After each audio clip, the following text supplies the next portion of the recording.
Hey guys, it's Scott here from Horse Racing Daily, and today's video is going to be the three horses I like in the 2022 Belmont Stakes.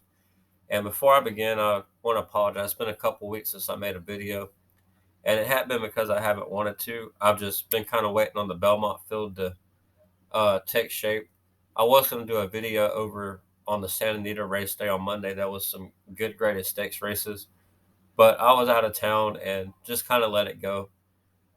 But now I'm going to focus on the Belmont and all the undercard and the big race. And there's going to be more videos to come. I've just been waiting for the field to take shape and not just post content just to post it. I want it to be relevant.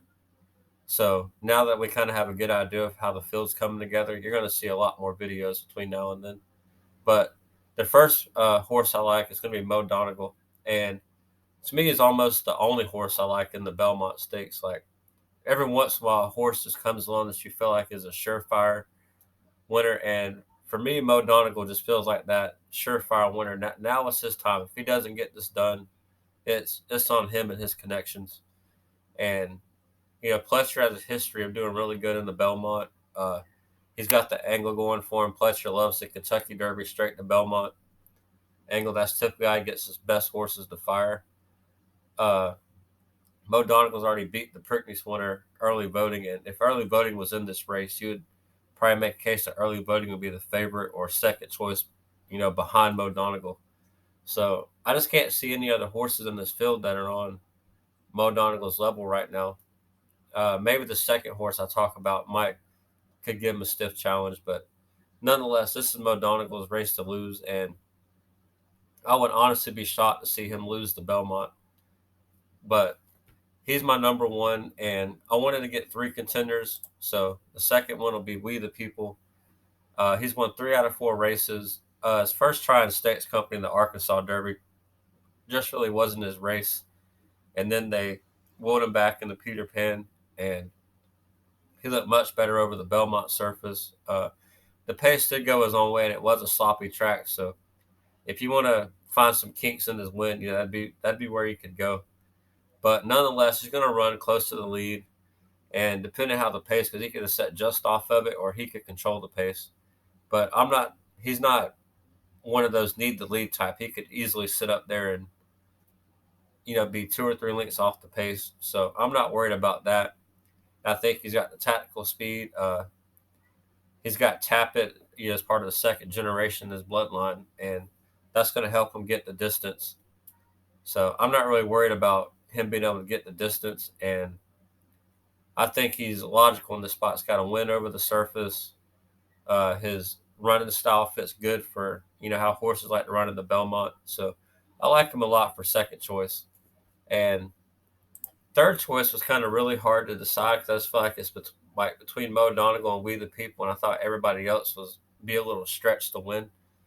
But I went with Howling Time, and I know Howling Time had some really bad form to end his 2-year-old season and come back as a 3-year-old. But he won that allowance obstacle claiming race a couple weeks ago at Churchill. And Del Romans, I think, is really good about taking a horse that gets off form, and when the horse shows a sign of reversal, can quickly put him in somewhere and capitalize and get some money out of the horse. And I think that's the case with Howling Time. He's seen improving form, and he's going to take a shot here in the Belmont while his horse is going good.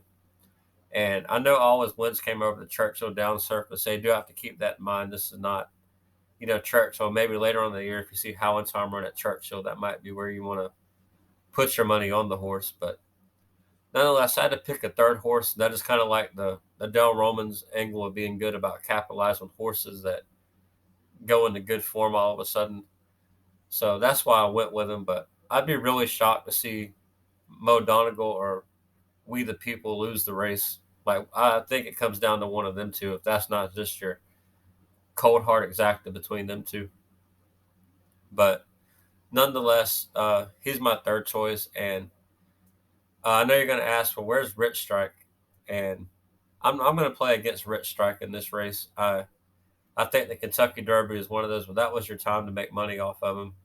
I didn't like how the connections decided to skip the Preakness with him. It felt like to me they were dodging that. They knew they got their own, they knew they got their win and didn't want to run him back. But In a way, if you think about it, that would have been kind of the perfect time to bring him back, because even if you lose, then you can kind of throw the excuse of the 2 week turnaround for the Preakness. Whereas in the Belmont, he's had what 5 weeks prepared. If he loses, then there's no knock. You can't say it was a quick turnaround. Now you just got to admit that your horse got lucky to win the Kentucky Derby. And I'm going to go out on a limb and say this horse gets the break speed off of him in the Belmont. So that's going to be my bold prediction for that. So that's why I didn't see Rich Strike included in my top three.